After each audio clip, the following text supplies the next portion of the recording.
तो दोस्तों आप सभी का यूपीएससी पीवाईक्यू सीरीज में स्वागत है। आज है एपिसोड 3। इसमें हम देख रहे हैं पिछले 13 वर्षों के विषयवार क्वेश्चन पेपर को देख रहे हैं, उनका समग्र विश्लेषण कर रहे हैं, जिसमें सबसे पहला टॉपिक हमने चुना है आर्ट एंड कल्चर का। आज हम देखेंगे 2016-2017 में आर्ट एंड कल्चर से कितने क्वेश्चन पूछे गए हैं और कितने क्वेश्चन जो है पिछले साल से मिलते जुलते क्वेश्चन हैं उनको भी देखेंगे। तो ये हमारा टेलीग्राम चैनल है, इसको आप स्कैन कर सकते हैं, फिर स्टडी एंड आईएएस नाम से सर्च कर सकते हैं। इस पर आपको सारी पीडीएफ क्लासेस की इन्फॉर्मेशन मिलेगी। और इसके अलावा अगर आपको क्लासेस पसंद आ रही है तो चैनल को सब्सक्राइब भी कर सकते हैं, बेल आइकन दबा सकते हैं, आपको नोटिफिकेशन पहले मिलेगा। तो इस सीरीज़ का नाम हमने रखा है वार्म अप सीरीज, क्योंकि जो पिछली हमने जो भी पेपर दिए हैं पिछले साल या फिर उसके पहले, उन सब चीज़ों को देखते हुए हम समय से पहले थोड़ा प्रैक्टिस सीरीज चालू कर रहे हैं।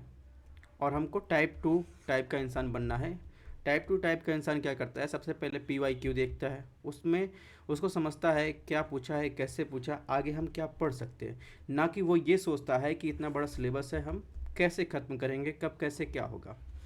बहरहाल बात करें 2016 में, तो 2016 में आर्ट एंड कल्चर से जो सबसे पहला क्वेश्चन पूछा, इसको आप आर्ट एंड कल्चर में भी रख सकते हैं या मिडिवल हिस्ट्री में भी रख सकते हैं। इसमें पूछा था मध्यकालीन भारत के सांस्कृतिक इतिहास के संदर्भ में निम्नलिखित कथनों पर विचार कीजिए। ऑप्शन 1, तमिल क्षेत्र के सिद्ध या सित्तर एकेश्वरवादी थे तथा मूर्ति पूजा की निंदा करते थे। ऑप्शन 2 दिया है, कन्नड़ क्षेत्र में लिंगायत पुनर्जन्म के सिद्धांत पर प्रश्न चिन्ह लगाते थे तथा जाति अधिक्रम को अस्वीकार करते थे। तो कौन सा कथन सही है? तो बात करें दोस्तों, अगर इसमें कौन सा कथन सही है या मध्यकालीन भारत के सांस्कृतिक इतिहास की बात करें, तो सिद्ध का मतलब क्या होता है? पहले सिद्ध का मतलब समझ लेते हैं। सिद्ध का मतलब होता है परिष्कृत, या इसे जो है सिद्ध को अद्वैतवाद पंथ के नाम से जानते हैं, अद्वैतवादी पंथ। ठीक है। इसके अलावा सित्तर का मतलब अगर आपको समझना हो, सित्तर का मतलब होता है जादू टोना, या इनको रसायन शास्त्र का भी ज्ञान होता है। इसके अलावा ये अंधविश्वास जैसी शक्तियों में विश्वास करते हैं। तो इसमें जो है ऑप्शन 1 भी सही होगा। ऑप्शन 2 की बात करें तो ऑप्शन 2 भी सही है। ठीक है। बात करें लिंगायत की, तो लिंगायत का विश्वास जो था वो था, यानी वो मौत पर जो है या भक्त थे या शिव के साथ, अगर वो मानते थे कि जब इंसान की मौत हो जाती है तो उनका जुड़ाव शिव के साथ हो जाता है, और वो जो इंसान मर चुका होता है वो वापस दुनिया में नहीं आता। इसलिए वो क्या करते थे, लिंगायत समुदाय वाले क्या करते हैं, वो शरीर को दफनाते नहीं हैं, बल्कि क्या करते हैं, वो शरीर को जला देते हैं। ठीक है। तो इस प्रकार इसमें ऑप्शन सी जो हो जाएगा वो सही हो जाएगा। तो इस प्रकार आपने इसका पूरा देखा होगा। इसके बारे में जो हमने बताया वही चीज़ें यहाँ पर एनालिसिस में दिया गया है, इसको आपको देख लेना है। यानी लिंगायत, ये देखिए, पुनर्जन्म में विश्वास नहीं करते थे। वो मानते थे कि जब इंसान की मृत्यु हो जाती है, वो उनका संपर्क शिव से हो जाता है, वो वापस नहीं आते। ठीक है। क्वेश्चन नंबर 2 पूछा गया है इसमें 2016 में, भारत के धार्मिक इतिहास के संदर्भ में निम्नलिखित कथनों पर विचार कीजिए। आपने देखा होगा कि बौद्ध धर्म, जैन धर्म, खासकर बौद्ध धर्म से लगभग हर साल क्वेश्चन आए हैं। और एपिसोड फर्स्ट में हमने जो आपको जितना मैटर दिया है, आप किसी भी ट्रेडिशनल बुक में एक जगह हर बौद्ध धर्म के जितने भी उनके विचार हैं उनको देख नहीं सकते। इसीलिए जो आप प्रीवियस ईयर क्वेश्चन पेपर को करने से फ़ायदा ये है कि आपका एक प्रॉपर नोट्स तैयार होता जाता है। ठीक है। तो इसमें देखिए, बौद्ध धर्म के बारे में, बोधिसत्व बौद्ध मत के हीनयान संप्रदाय के केंद्रीय संकल्पना थी। ऑप्शन 2 दिया है, बोधिसत्व अपने प्रबोध के मार्ग पर बढ़ता हुआ करुणामय है। ऑप्शन 3 दिया, बोधिसत्व समस्त सचेतन प्राणियों को उनके प्रबोध के मार्ग पर चलने में सहायता करने के लिए स्वयं की निर्वाण प्राप्ति के विलंबित करता है। कौन सा कथन इसमें सही है? तो अगर बात करें, जो बोधिसत्व था वो बौद्ध मत के हीनयान संप्रदाय संबंधित ना होकर जो केंद्रीय संकल्पना थी बोधिसत्व, वो किसे संबंधित थी? महायान। ठीक है। तो ऑप्शन 1 गलत हो जाएगा। दोस्तों सबसे पहले समझते हैं बोधिसत्व का मतलब क्या होता है। बोधिसत्व का मतलब होता है बुद्धत्व की प्राप्ति होना, यानी बुद्धत्व की प्राप्ति का मतलब क्या होता है, यानी इनका मतलब है महान दया से प्रेरित जो बोधित्व जनित सभी संवेदनशील प्राणियों के लाभ के लिए सहज इच्छा से बुद्धत्व प्राप्त करने वाले को क्या कहते हैं, बोधिसत्व माना गया है। ठीक है।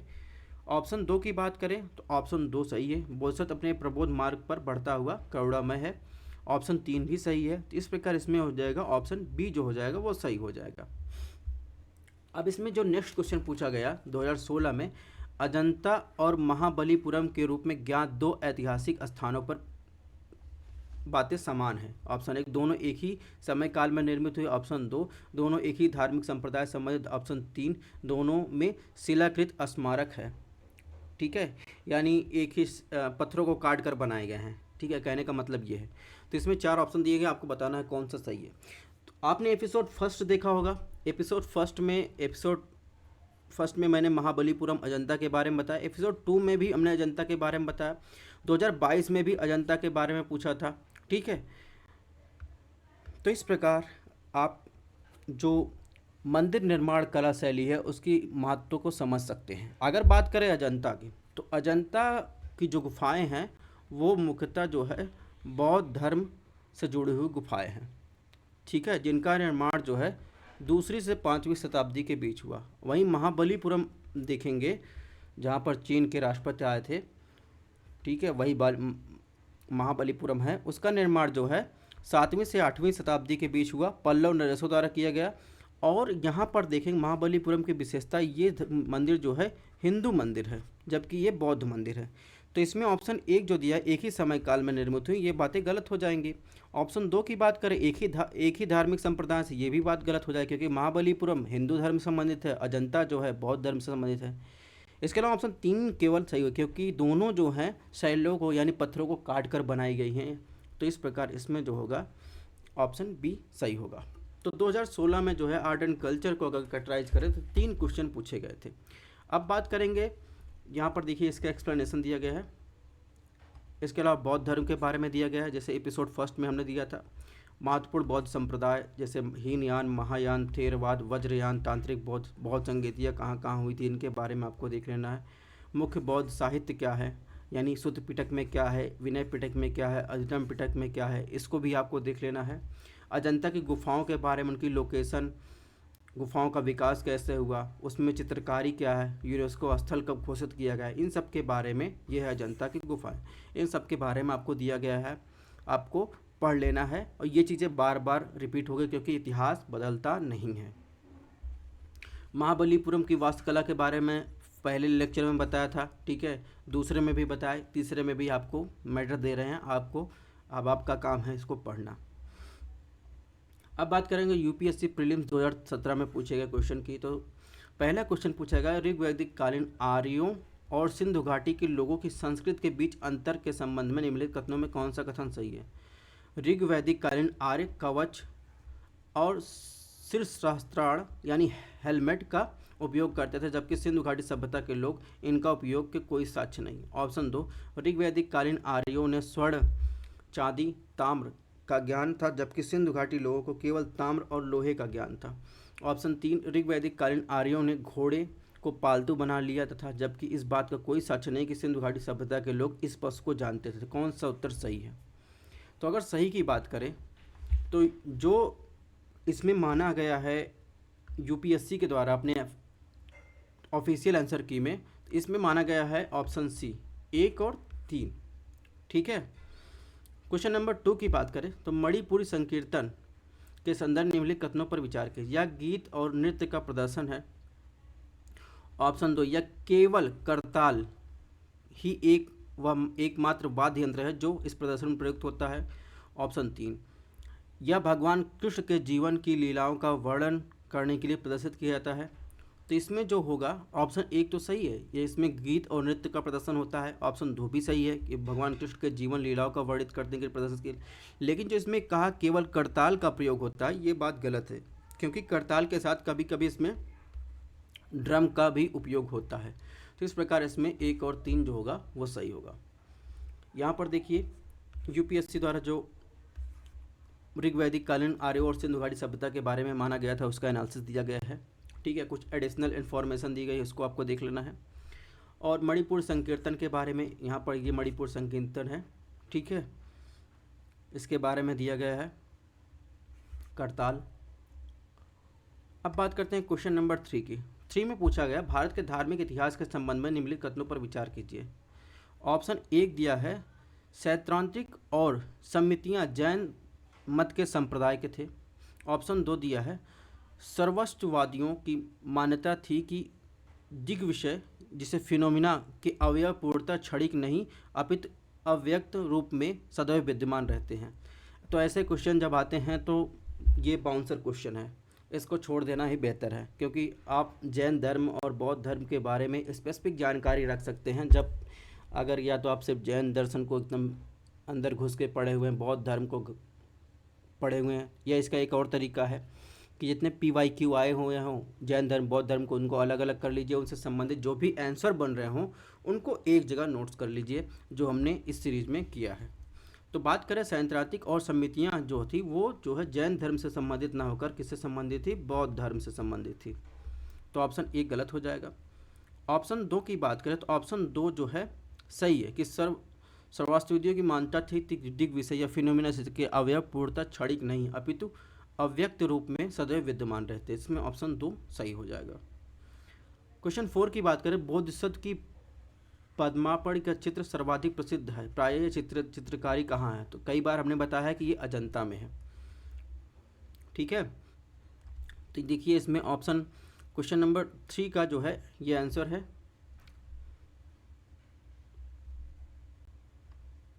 इसमें देखिए सर्वस्वदीन का मतलब दिया गया है, जबकि सभी बौद्धों की तरह सर्वस्वदियों ने अनुभवजन्य होने के लिए सभी चीज़ों को अनुभवजन्य माना है। वे कहते हैं कि धर्म के कारक अनंत काल तक विद्यमान है। बौद्ध धर्म ने इस संप्रदाय का मानना है कि सभी चीज़ें मौजूद हैं, वह लगातार मौजूद हैं, अतीत में और भविष्य में, साथ साथ वर्तमान में भी मौजूद रहती हैं। सैद्धांतिका का मतलब होता है स्रोतों का अनुयायी। इसके अलावा देखिए अजंता की यही चित्रकारी है बोधिसत्व के, जिसके बारे में क्वेश्चन पूछा है।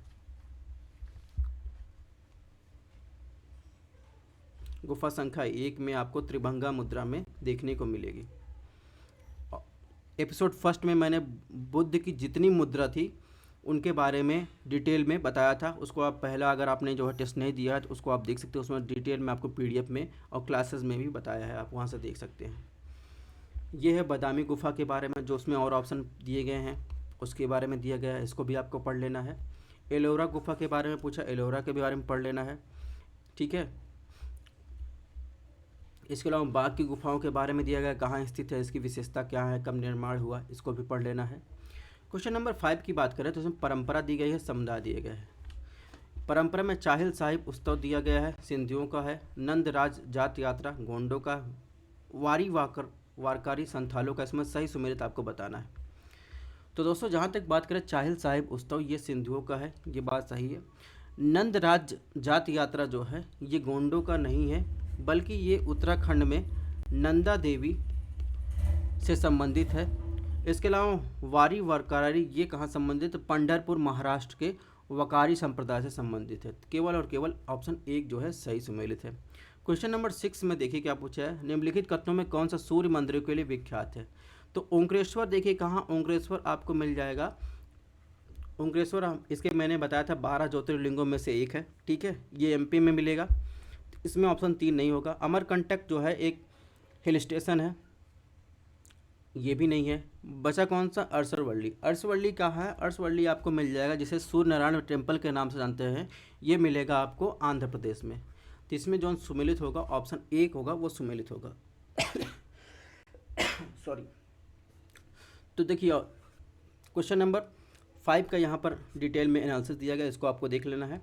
इसके अलावा सूर्य मंदिर की बात करें तो आंध्र प्रदेश का जो है अरसवल्ली सूर्य मंदिर, इसके बारे में दिया गया। इसके अलावा आप जो उड़ीसा में सूर्य मंदिर कोणार्क मिल जाएगा। इसके अलावा गुजरात में मिल जाएगा मोढेरा का सूर्य मंदिर, इसके बारे में भी यहाँ पर दिया गया है, इसको आपको देख लेना है। अब जब हमने बात की MP में, आप देखिए ओमकारेश्वर जो है 12 ज्योतिर्लिंगों में है, महाकालेश्वर उज्जैन में है। इसके अलावा 12 ज्योतिर्लिंग कहाँ कहाँ उसके बारे में दिया गया है, महाकालेश्वर के बारे में दिया गया है, इसको आपको देख लेना है। तो इस तरह हमने 2016-17 के PYQ देख लिए। Thanks for watching. इसकी PDF हमारे टेलीग्राम चैनल पर मिल जाएगी, आप यहाँ से डाउनलोड कर सकते हैं। क्लासेस अच्छी आई हों तो चैनल को ज़्यादा से ज़्यादा लोग पास शेयर कीजिए। मिलते हैं नेक्स्ट PYQ के साथ।